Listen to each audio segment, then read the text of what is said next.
Adani Hindenburg stock market crash विवाद में supreme court ने एक अहम फैसला आज दिया है। सुप्रीम कोर्ट ने इस मामले की जांच के लिए एसआईटी गठित करने या कोर्ट की निगरानी में सीबीआई जांच कराने से इनकार करने के 3 जनवरी के अपने फैसले के खिलाफ पुनर्विचार याचिका को भी खारिज कर दिया है। सुप्रीम कोर्ट ने कहा कि उसे रिकॉर्ड में कहीं कोई गड़बड़ी नहीं दिखती। क्या हुआ कोर्ट में, इस बारे में ज्यादा जानकारी दे रहे हैं मेरे सहयोगी आशीष भार्गव।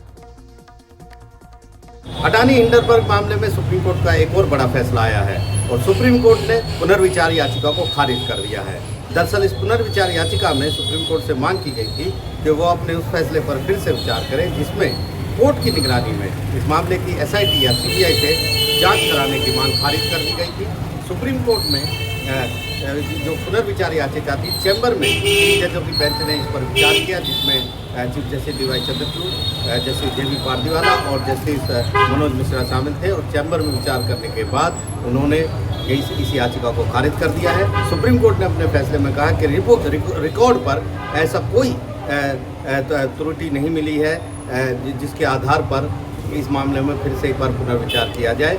साथ ही साथ सुप्रीम कोर्ट ने ये भी कहा है कि ये मामला किसी भी सूरत में पुनर्विचार का नहीं है और इसे खारिज कर दिया जाता है। तो एक बड़ी यहाँ पर अडानी समूह की एक बार फिर जीत हुई है, क्योंकि 3 जनवरी को सुप्रीम कोर्ट ने अपना बड़ा फैसला सुनाते हुए जो एक्सपर्ट पैनल जो सुप्रीम कोर्ट ने बनाया था उसकी रिपोर्ट पर अपनी मोहर लगा दी थी, जिसमें क्लीन चिट दी गई थी अडानी समूह को।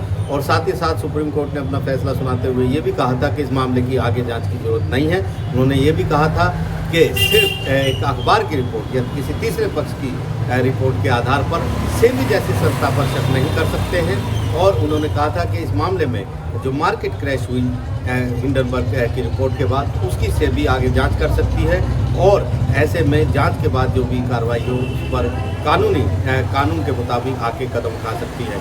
तो एक बड़ा फैसला सुप्रीम कोर्ट का आया था। उस पर अनामिका जायसवाल जो इस मामले में एक पिटिशनर थी, उन्होंने रिव्यू पिटिशन यानी पुनर्विचार याचिका दाखिल की थी फरवरी के महीने में और 8 मई को सुप्रीम कोर्ट ने इसे लिस्ट किया था। और अब जो आदेश आया है, आदेश अब अपलोड हुआ, उसमें सिरे से इस याचिका को पुनर्विचार याचिका को खारिज कर दिया। इसका सीधा मतलब है कि सुप्रीम कोर्ट इस केस को दोबारा से नहीं खोलना चाहता और सुप्रीम कोर्ट ने कहा है कोई भी गलती रिकॉर्ड पर ऐसी नहीं दी गई है जिसके आधार पर पुनर्विचार याचिका पर फिर विचार किया जाए और इस केस पे एक बार फिर से विचार किया जाए। तो यहाँ पर याचिकाकर्ताओं को कोई राहत इस मामले में नहीं मिली है और सुप्रीम कोर्ट आगे इस पर विचार नहीं करेगा।